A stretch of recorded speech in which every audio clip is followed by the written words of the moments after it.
Segundo o princípio hermético do mentalismo, o todo é mente, o universo é mental. Este princípio contém a verdade que tudo é mente.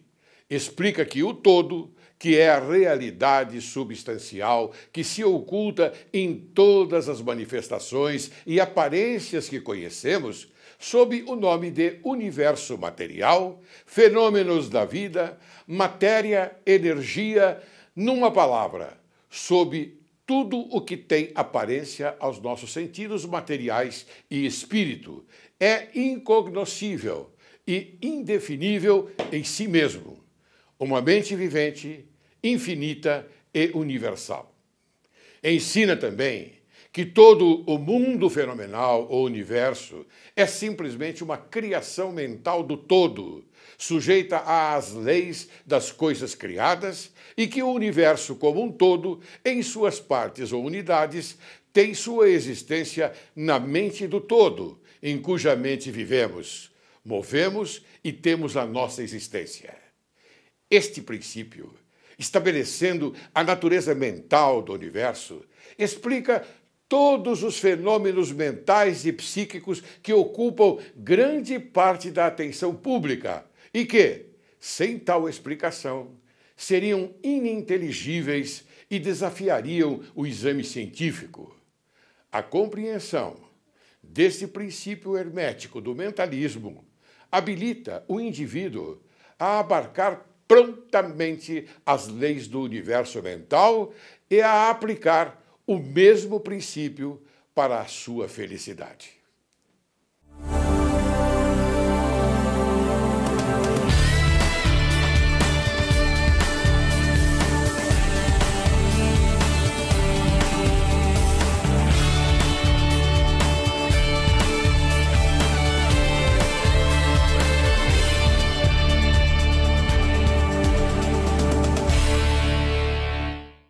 Hoje, Direito e Justiça em Foco conversa com você, caríssimo telespectador, sobre um tema importantíssimo. Aliás, você deve estar acostumado já, porque para mim todos os temas são importantíssimos.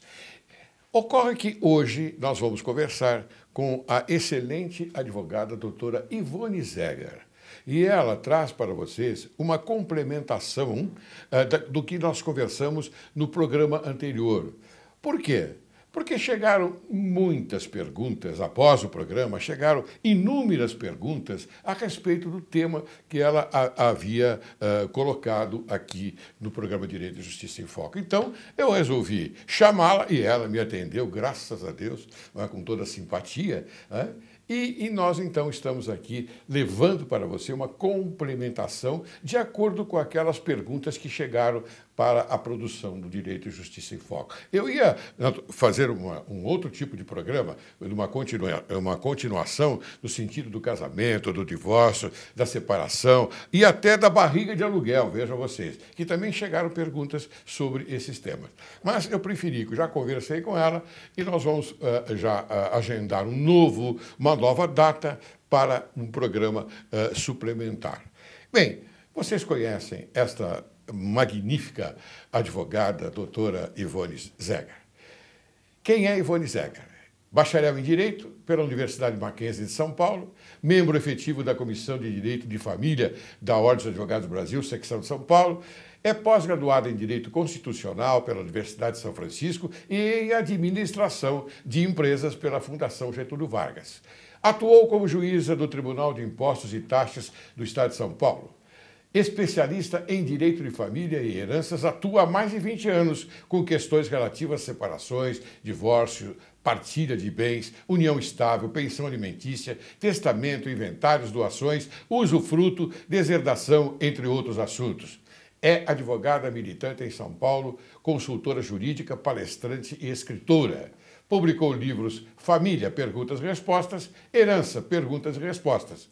Acostumada a traduzir para o público leigo a linguagem jurídica de forma clara e objetiva, seus artigos são veiculados semanalmente em diversas publicações. Como vai, doutora Ivone Zeger? Como está? Muito bem, muito obrigada novamente, desembargador, por estar aqui e poder falar com esse seu público maravilhoso.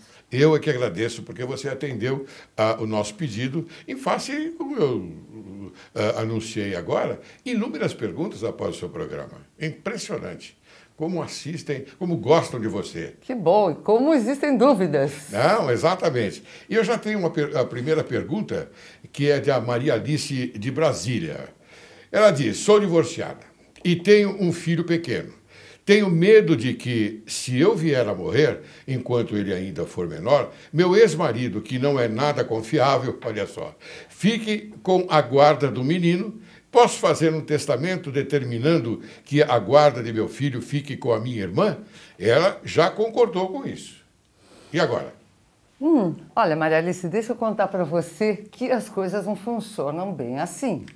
Um testamento, ele é feito para que você faça uma guarda, na verdade, uma destinação de bens, móveis ou imóveis. Ele não se destina a você determinar o que vai acontecer com as pessoas. Portanto, você não poderia, num testamento, designar que não será o seu ex-marido que tomará conta do seu filho se você vier a falecer, mas sim a sua irmã. Na realidade, o que você deve fazer, e essa é a minha orientação, é o seguinte: converse com a sua irmã, converse com o seu ex-marido e verifique, evidentemente, se num momento trágico você vier a falecer, evidentemente, eles deverão conversar e provavelmente a sua irmã poderá até entrar com uma ação mostrando que o pai talvez não tenha condições de estar com o filho, porque o direito é dele, ele é o pai. Mas isso tudo poderá ser visto somente no judiciário.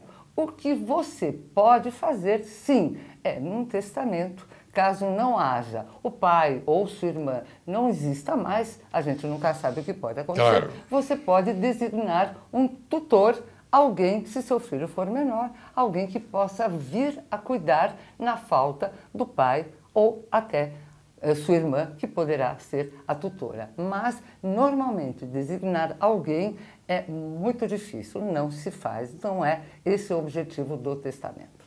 Me diga uma coisa, doutora Ivone, eu vou tomar uma carona nessa pergunta e na sua resposta e gostaria que você, por gentileza, nos colocasse. E se, por exemplo, o ex-marido, numa reunião amigável, numa negociação amigável, concordar em que ela faça esse testamento com a anuência dele no próprio testamento? Mesmo assim, este tipo de postura num testamento, se você vai a um tabelião, ele não vai nem aceitar, porque não é o tipo da coisa que se faz neste tipo de instrumento. É uma coisa pretérita que não tem cabimento.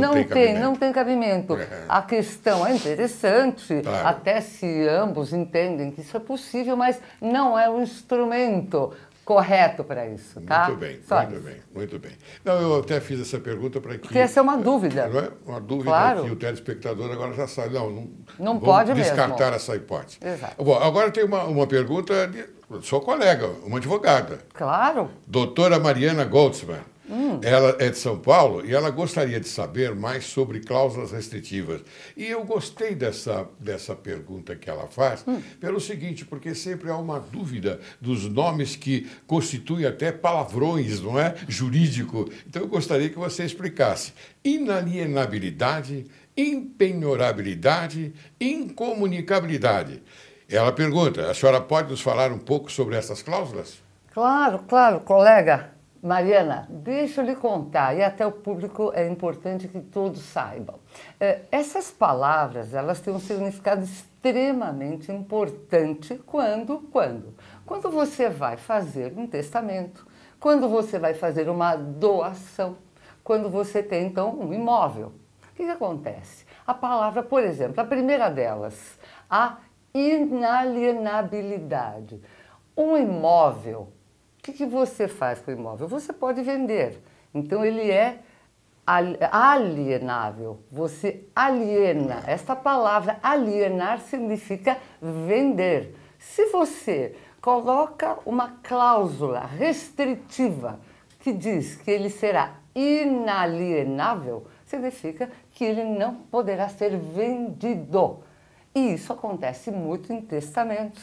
acontece muito em doações. Então, estas cláusulas restritivas são importantes e é importante que você saiba que se você vier a fazer um testamento, se você vier a fazer uma doação, algum tipo de negociação com o imóvel que é seu, você pode se utilizar dessas cláusulas. Mas em que momento? Você vai dizer, mas para que eu vou me utilizar dessas cláusulas? Então, veja bem, se você vai fazer um testamento e você não quer que aquele imóvel que você vai deixar para, por exemplo, seu filho, você não quer que ele venda enquanto ele for vivo. Então você, no falecimento, abre-se a sucessão, a herança, e este imóvel será destinado, por exemplo, a um filho.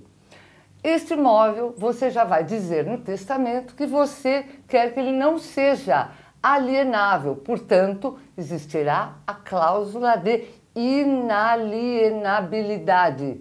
Significa que o seu filho, enquanto vivo, não poderá vender. Agora, o detalhe. Esta cláusula não passa para o sucessor dele. Portanto, se este seu filho tiver um filho e se o seu filho vier a falecer, esta cláusula não passa para o filho dele. Significa que, se ele vier a falecer seu filho, esta cláusula termina ali. O sucessor dele não terá este problema. Portanto, poderá vender. Esse é um exemplo, tá? Outra cláusula, a impenhorabilidade. Significa que este imóvel, se tiver esta cláusula de restrição, ele não poderá ser penhorado. Então, jamais você poderá usar este imóvel para dar em garantia em nada que você faça. Se você for, por exemplo, alugar um imóvel ou alguém te pedir alguma coisa, você jamais poderá usá-lo para uma penhora daquilo que quiser, daquilo que for. Tá? A outra cláusula que a colega nos questiona é da incomunicabilidade. Um bem imóvel que se torna incomunicável significa que o cônjuge que teria, dependendo do regime de bens, direito à comunicação do imóvel, não terá esse direito. Portanto, é importante que você saiba que essas cláusulas, se você é dono de um bem, se você vai fazer um testamento, você pode se utilizar destas cláusulas restritivas, de acordo, evidentemente, com aquilo que você deseja. Tá? Muito bem. Doutora Mariana, agora eu sou obrigado a dizer muito obrigado por você nos trazer este tema, não é? em uma pergunta, porque esclareceu muitas dúvidas. Eu agradeço muito a você. Muito bem. Wellington Peretti, de São Paulo, pergunta: fui informado de que existem vários tipos de testamento. Queria saber as diferenças entre eles, bem como as vantagens e desvantagens de cada um. Interessantíssimo, Wellington. Olha, deixa eu te contar. Na realidade, você tem 3 tipos básicos de testamento. Então, você tem o testamento público, e o testamento cerrado e o testamento particular. O público e o cerrado você só pode fazer em cartório, com um tabelião de notas. O público e o cerrado você vai necessitar de 2 testemunhas idôneas. Testemunhas idôneas significam principalmente que sejam maiores, não podem ser incapazes, elas podem a qualquer momento ser encontradas, enfim, 2 testemunhas. E como o tabelião tem fé pública, significa que tudo que tiver escrito dentro deste testamento, ele terá fé pública e dificilmente ele poderá ser contestado. Digo dificilmente porque, evidentemente, pode haver lá alguma coisa que poderá vir a ser contestado. Porém, como ele tem fé pública, o tabelião, normalmente ele toma todas as precauções e eu sempre oriento que você tenha ao seu lado um advogado especialista para que ele oriente a você e que você faça a coisa certa. Muito bem. Paralelamente a isso, você tem a possibilidade também de fazer um testamento particular. O testamento particular, ele realmente é mais simples porque você mesmo pode fazê-lo. Só que você vai precisar de pelo menos 3 testemunhas. E qual é a desvantagem deste testamento? Na abertura da sucessão, no falecimento de quem fez o testamento. Alguém pode desconfiar, dizer não, tem alguma coisa errada, enfim, e essas testemunhas serem chamadas. Se elas não forem encontradas, você vai ter muita dificuldade, pode ser que você tenha esse testamento anulado.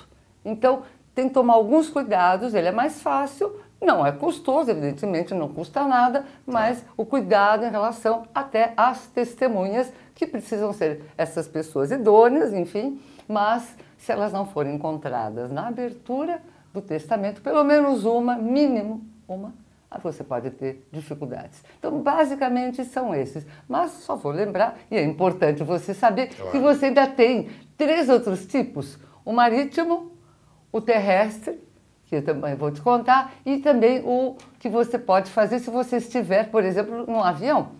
Se você estiver num avião e, de repente, existe algum problema, você não está bem, passando mal e tem iminência de morrer, você pode fazer um testamento, por exemplo, no navio, ou, como eu me referia, no avião, durante o trajeto, fazer na frente do comandante do avião ou do navio.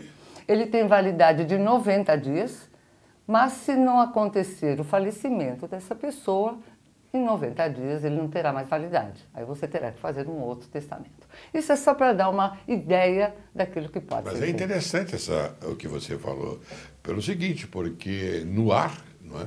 No comando de uma aeronave, o comandante é autoridade suprema. Exatamente. Não é? Ele tem fé pública, porque é a autoridade suprema. E todos os viajantes, eles podem se apresentar como testemunha, algum deles, claro, exato. não todos. Exato, não é? exato. Isso é importantíssimo, por isso, Wellington, não é? Wellington. É Wellington. Então, Wellington, olha aí que maravilha de exemplo que foi dado aqui. Bem, vamos seguir adiante. Rafael Martins, de Fortaleza, pergunta: há alguns anos fiz um testamento público. Depois disso, descobri que tenho um filho, nascido de uma relação extraconjugal. Só que minha mulher e meus outros filhos não sabem de nada. Quero reconhecer esse filho em meu testamento e também deixar alguns bens para ele. Posso mudar meu testamento e manter seu conteúdo em segredo? Claro que pode, Rafael. Olha, foi excelente essa sua pergunta, porque logo antes, lembra que eu comentei sobre os testamentos? Então você tem um público e o cerrado. Aí você me pergunta, mas qual a diferença? Eu não contei qual a diferença do público e do cerrado, então vou aproveitar e vou contar agora. Você pode, sim, fazer com que esse seu filho seja reconhecido no testamento. Qual? Você pode usar o testamento cerrado. Por quê? No cerrado, só você tem conhecimento do conteúdo. No público, quem tem conhecimento do conteúdo, e ele é público, a palavra já diz, é o próprio tabelião. O tabelião, ele vai ver todo o conteúdo, vai verificar se está tudo em ordem e fé pública. O cerrado não é assim. O tabelião também saberá que existe um documento com uma série de informações, só que ele não tem a informação do conteúdo, mas ele lavrará no seu caderno especial que existe um documento, um testamento cerrado, que tem uma série de condições e ele registra aquele documento. Somente o conteúdo quem saberá é você. Portanto, no seu caso, Rafael, minha orientação seria: faça um testamento cerrado, coloque o reconhecimento desse seu filho nesse testamento e, quando for da abertura da sua sucessão, no seu falecimento, essas informações virão à tona e aí, de qualquer forma, este seu filho, lembrando, será herdeiro igualmente como todos os seus outros filhos, sem nenhuma diferença, ok? Permanecerá em segredo. E permanecerá em segredo até a abertura da sucessão. Muito bem. Eu tenho uma pergunta agora que é da produção. Ok. Uma mulher tem 3 filhos, um de cada homem, diferente. A produção quer saber o seguinte: em caso de querer garantir o futuro das crianças, os pais podem interferir caso ela venha a falecer? Eu não entendi que interferência seria essa. Essa interferência seria relativamente a quê? E interferência relativamente ao testamento, se porventura ela fizer, né? Veja, o que acontece? Quando alguém faz um Não, a testamento... peculiaridade aqui é Sim. que são 3 filhos, um de cada homem diferente. Mas então alguém faz um testamento. Ela fez um testamento? Não, alguém faz um testamento, é óbvio, eu não complementei aqui A questão. a questão. Eu imagino que ou cada um desses pais fez um testamento, ou a mãe fez um testamento. Mas, de toda forma, o mais importante é que você saiba que o testamento é um ato de vontade pessoal. Significa que ele só pode ser modificado só por aquele que fez. Significa, novamente, eu vou repetir, ato pessoal é um ato personalíssimo, alguma coisa talvez que eu não tenha dito desta vez. Ele pode ser um testamento, ele pode ser modificado quantas vezes aquela pessoa quiser. Ela faz um testamento hoje, amanhã ela muda de ideia, modifica, daqui a 10 anos ela muda de ideia novamente, ela pode modificar. Claro. Não há nenhum problema, desde que seja somente ela. E pode fazer um público mudar para particular? Pode ser um cerrado e mudar para público? Pode tudo, desde que um faça referência ao anterior e modifique ou não modifique uma série de cláusulas. Enfim, tenha sempre um advogado ao seu lado para que ele possa instruí-lo, para que ele possa orientá-lo, para que você não faça nada equivocado. Mas, voltando ao caso, se cada um desses pais fizer um testamento e quiser modificar, somente eles. Agora, o direito hereditário de cada um desses filhos em relação a cada um desses pais é mantido e não se modifica. Muito bem. Eu tenho uma pergunta agora, daqui de São Paulo, e é da Marta Ribeiro. Mas eu vou fazer a pergunta e você vai responder somente após o intervalo, tá bom? Perfeito. Muito bem. A pergunta é a seguinte. Soube que minha irmã fez um testamento deixando todos os seus bens para a sua companheira. Percebe? Perfeito. Ela tem o direito de me excluir da herança? E como ela pode incluir a parceira no testamento? Você vai responder depois do intervalo. Você aguarde que logo, logo retornaremos. Não saia daí. Ela vai responder uma pergunta interessantíssima. Até já.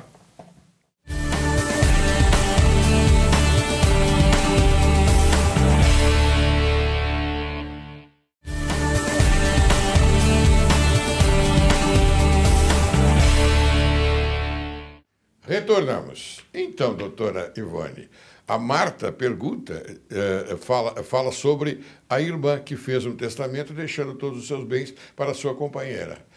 Ela tem o direito de me excluir, ela, a Marta, não é?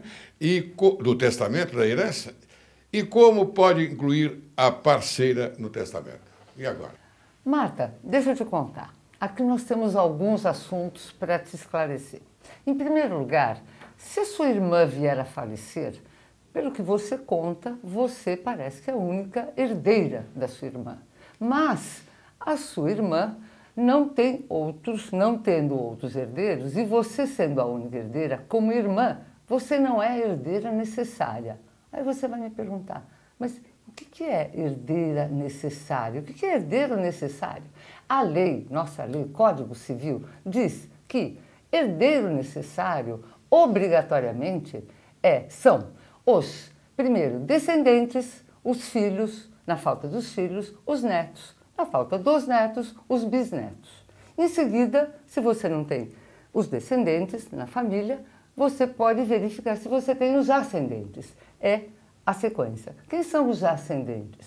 São os pais, na falta dos pais, os avós. E na falta dos avós, até os bisavós, se tiver algum bisavô vivo. Sempre um na falta do outro. E o cônjuge. Muito bem, estes são os herdeiros necessários. Para estes herdeiros necessários, a lei diz que você precisa deixar pelo menos 50% daquilo que você tem do seu patrimônio. Tá certo? Muito bem.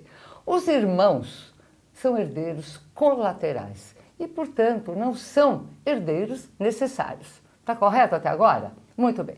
Significa o seguinte, se a sua irmã deseja deixar tudo para a companheira, ela pode. Aí você pergunta, mas como? Se o casamento ou a relação homossexual não é garantida pela lei. Aí eu lhe digo, não, espera um pouquinho, ela já é garantida pela lei, pelo menos o Supremo Tribunal Federal, há 2 anos atrás, confirmou que uma relação entre 2 homens ou entre 2 mulheres está legalizada. É possível, não está errado, pode ser, estão no direito, eles têm esse direito. E o casamento também. O casamento hoje está, eu não diria legalizado, a palavra não é esta, mas ele se torna possível. Você não precisa ingressar com uma ação judicial para solicitar a possibilidade de casamento entre pessoas do mesmo sexo. Portanto, e de toda forma, se a sua irmã quiser deixar, portanto, para a companheira ela pode. É a vontade dela, É a vontade. Se ela quiser, como ela não tem herdeiros necessários, ela podia, inclusive, deixar tudo para você. Se ela não fizesse nenhum testamento, tudo iria para você, claro, porque você é herdeira seguinte. Suponhamos que vocês fossem 3, 4 irmãos. Ela podia deixar até para um só, ou não fazer nada e todos ganhariam a sua parte. Mas, como é um ato de vontade e ela tem esse direito, no caso dela, ela pode deixar 100% para quem ela quiser. Satisfeita? Muito bem. Vamos seguir adiante. Márcio Correia, de Porto Alegre, pergunta: não tenho esposa nem filhos e gostaria de fazer um testamento deixando minha irmã como única herdeira. Olha, agora é o caso contrário. Tenho também um irmão, mas nós cortamos relações faz tempo e eu não quero deixar nada para ele. Quero saber se posso fazer isso ou se a lei me obriga a deixar alguma coisa para o meu irmão. Olha, que coisa, uma pergunta atrás da outra que... Para você ver quantos casos nós temos, exatamente, quantos casos nós temos assim. Então, é a mesma coisa, Márcio, que eu havia acabado de falar. Nesse seu caso é a mesma coisa. Se o seu irmão, sua irmã, enfim, não quiser deixar nada para você, o que vai acontecer? Vai ter que fazer um testamento. Agora, se tiver herdeiros necessários, repito, descendentes, na falta deles, ascendentes ou cônjuge, não há possibilidade de você deixar mais do que 50%, que é aquilo que nós chamamos de parte disponível. Então, os 50% de quem tem herdeiros necessários, você pode fazer e testar da forma como você quiser. No caso de quem tem um irmão ou uma irmã, não há necessidade, você tem possibilidade de deixar 100% para quem você quiser. Ou, repito, não fazer testamento nenhum. E aí, os herdeiros seguintes, no caso, os colaterais, os irmãos. Deixa eu lembrar até vocês, depois dos irmãos, no caso da linha colateral, vem os tios, sobrinhos e, por final, os primos chamados comumente de primos de primeiro grau. Tá? Muito bem, ótimo. Satisfeito? Pergunta de Isabela Souza, do Rio de Janeiro. Olha só, quando o testamento de meu marido foi aberto, levei um grande choque. Descobri que ele havia deixado parte de seus bens para a amante. Fomos casados pelo regime da comunhão universal de bens e sempre trabalhei duro ao lado dele para construir o nosso patrimônio.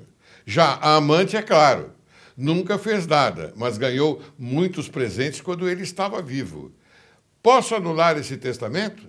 O que ele está deixando para ela é meu também.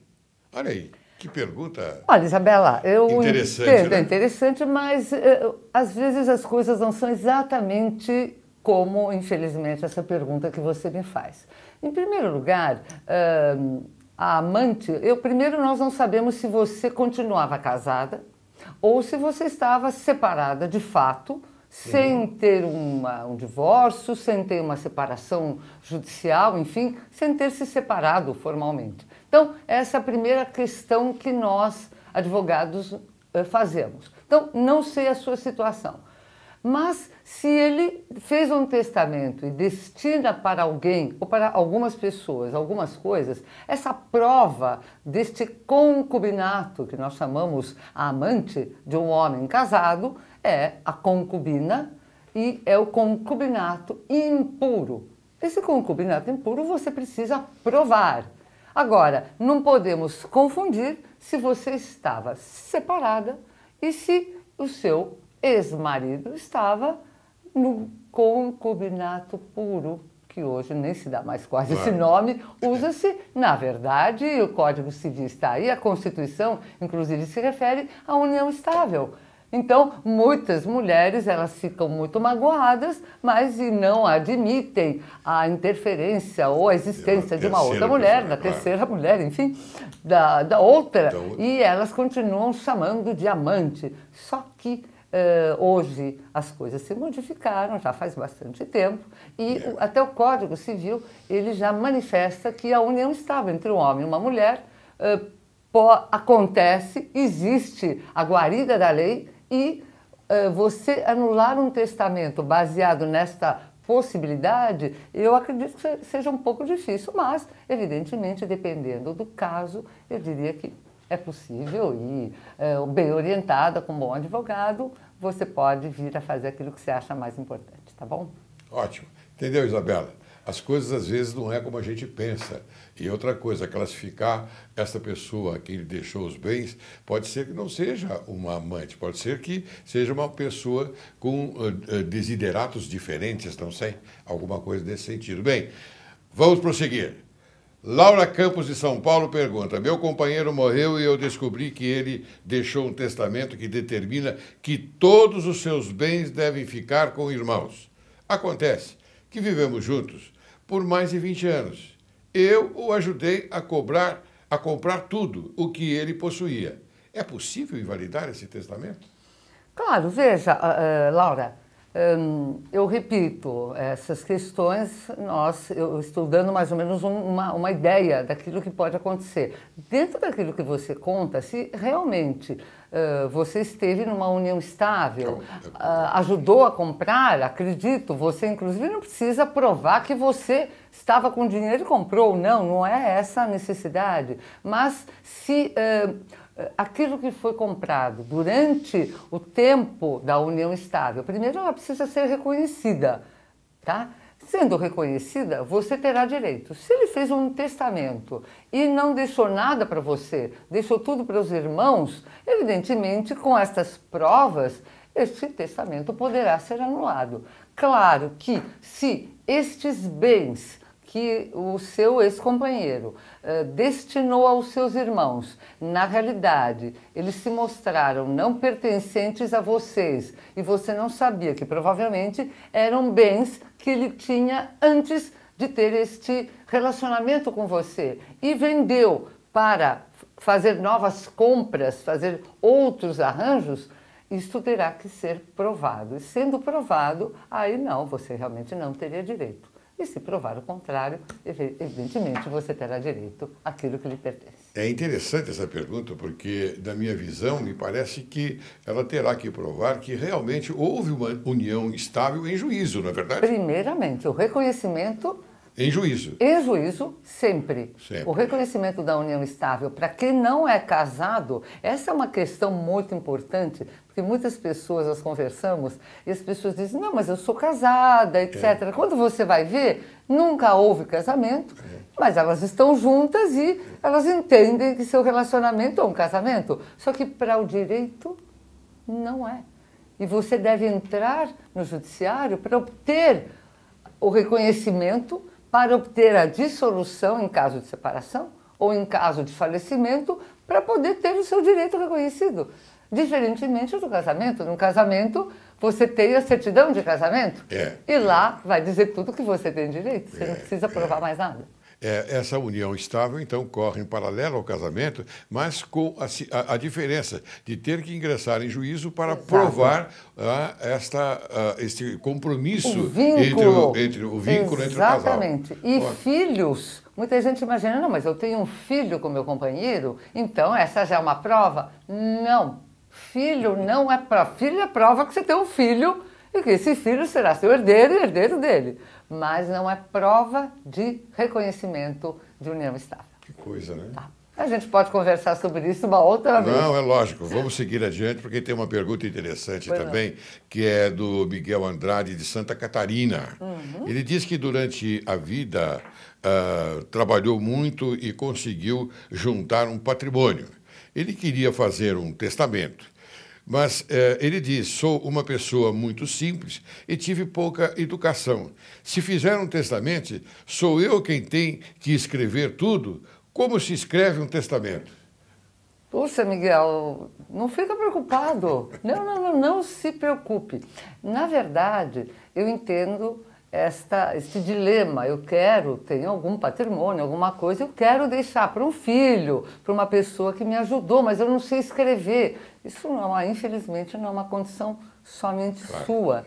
Mas a lei está aí para te ajudar. Você pode fazer um testamento particular, como eu avisei, você pode fazer um testamento público, basta que você esteja tranquilo, saiba o que você quer, você vai a um cartório ou você pede para uma pessoa que você conhece, um advogado, uma pessoa da sua confiança, para que ele redija aquilo que você vai dizer e você vai ter exatamente da forma como você quer o testamento redigido, assinado. Se for público é melhor, é uma garantia para você, você vai precisar de 2 testemunhas. Se ele for particular, você pede para alguém redigir, repito, e você vai precisar pelo menos 3 testemunhas que sejam encontradas.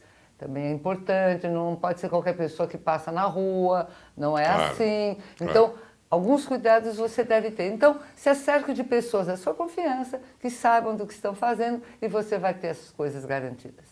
Muito bem. Agora tem uma pergunta aqui bastante interessante e eu vou fazê-la. Vamos. Tá bom? Todas. Tá. É do João Carlos, de Belo Horizonte. Ele diz, meu avô fez um testamento deixando metade de seus bens para a empregada que o acompanhou por vários anos. Só que ele já estava com 98 anos de idade quando o fez e passando por graves problemas de saúde. O testamento dele pode ser anulado? 98 anos de idade, ele deixou metade dos bens para a empregada que o acompanhou durante toda a vida. Olha, João Carlos, eu tenho uma má notícia para você. Ele não poderá ser anulado simplesmente porque este seu tio, seu avô, tinha 98 anos. A idade não é motivo para anular um testamento. A situação da saúde pessoal tampouco é motivo para anular. Diferentemente da saúde mental, que deverá ser provada em juízo, isso sim, aí é outro discurso, é outra história, mas se na época da feitura, da elaboração desse testamento, o testamento foi feito no cartório, ou foi feito diante de um tabelião. O tabelião, ele deve, por obrigação, como ele tem fé pública, ele deve atestar que a pessoa que está fazendo está com plena capacidade para poder fazer o que está fazendo. Então, eu diria para você que, infelizmente, você não conseguirá, dentro dessa sua informação, você não conseguirá anular este testamento. O seu avô tem e teve todo o direito de fazer aquilo que ele desejou fazer. Muito bem. Está aí a resposta. E é verdade, porque, afinal de contas, ele estava em pleno gozo de suas faculdades mentais. Provavelmente ele estivesse com algum problema de saúde física. Debilitado, que é natural uma pessoa dessa idade. Mas é diferente da debilidade mental que deve ser provada, enfim. Claro. É bem diferente. Vamos seguir. Maria Cláudia, de Recife, pergunta: meu companheiro não tinha nenhum parente vivo. Entendo que, nesse caso, eu deveria ser a única herdeira, mas tivemos alguns desentendimentos antes dele morrer. E, por causa disso, ele acabou fazendo um testamento no qual deixa tudo para uma instituição de caridade. Olha só. Acho que isso está errado. Ela disse que está errado. Pois só alguém que não tem nenhum herdeiro pode deixar toda a herança para estranhos. e eu sou herdeira dele. Como fica? Olha, Maria Clara, deixa eu te contar uma coisa. Como você é companheira, então, a princípio, companheira mulher, companheiro homem, não são, pela lei, herdeiros necessários. Lembra quando eu contei agora há pouco que herdeiros necessários são os descendentes, depois os ascendentes e o cônjuge? Quando eu falo cônjuge, é casado, casamento. Companheiro não é casamento. Companheiro pode reconhecer através da união estável. Então você, em primeiro lugar, é a companheira. Se ele fez o que fez, ele fez uma doação, um testamento... Fez para uma instituição de caridade.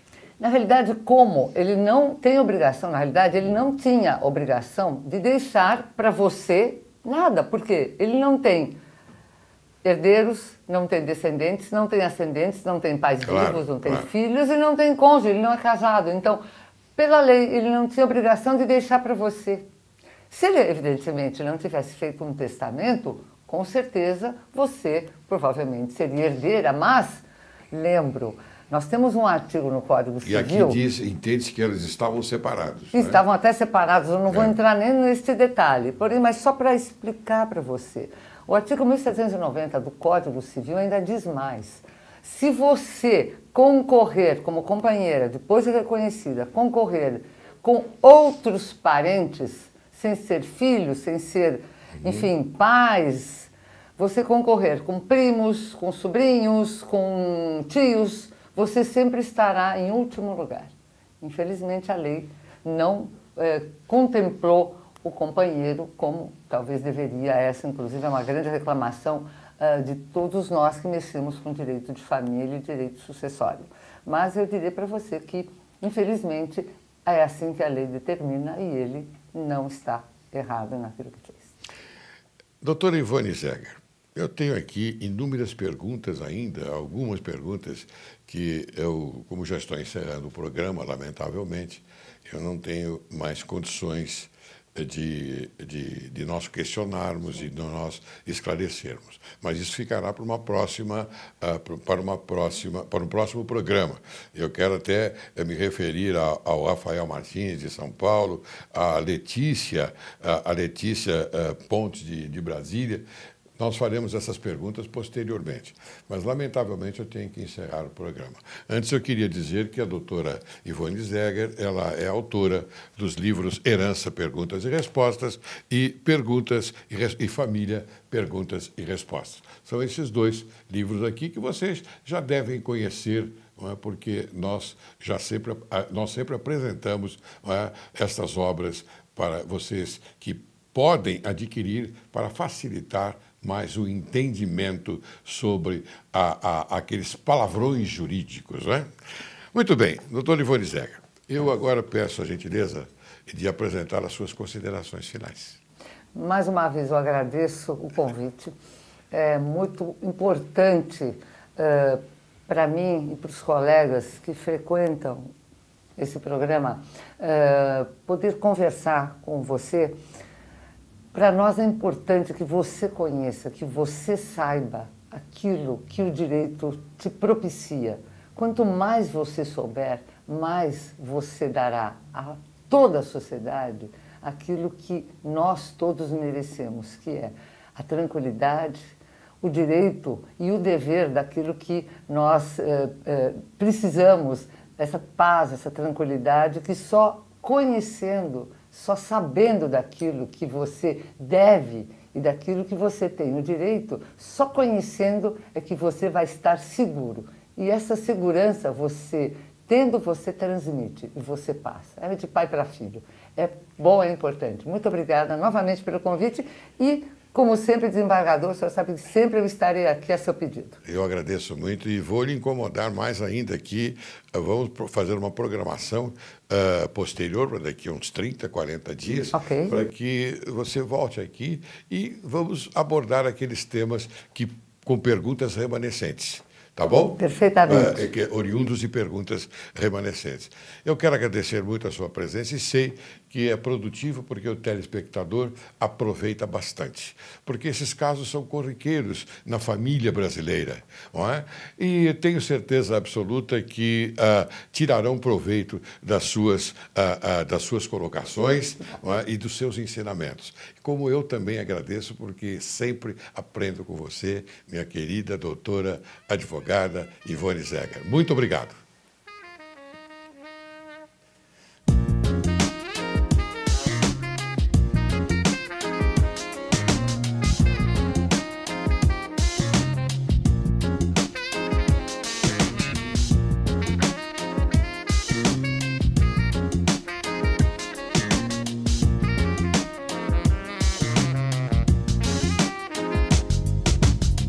Si ma folie fait ton désespoir, ne m'en veux pas, je n'ai pas voulu te faire de tort. Si tu savais combien mes désirs me font souffrir, ne m'en veux pas, je me débat contre ce sort. La musique est mon sweetest tabou.